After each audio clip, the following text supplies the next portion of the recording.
In this video, I'll show you how to use Afterpay to book travel on Expedia. Whether you're planning a vacation or a weekend getaway, Afterpay lets you split your payments into 4 interest-free installments, making it easier to manage your budget.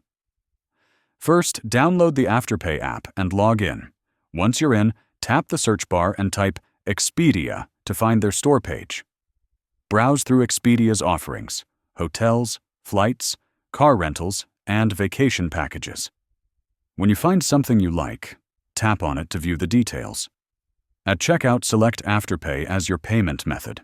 You'll be prompted to choose your payment plan, either 4 equal installments over 6 weeks or monthly payments over 6 or 12 months, depending on your eligibility. Afterpay will perform a quick eligibility check. If approved, you'll confirm your payment schedule, and your booking will be confirmed instantly. Remember, you must be 18 or older, a U.S. resident, and have a valid debit or credit card to qualify. And that's it! Now you can book your dream trip and pay over time with Afterpay. If this video helped, please like and subscribe for more travel tips.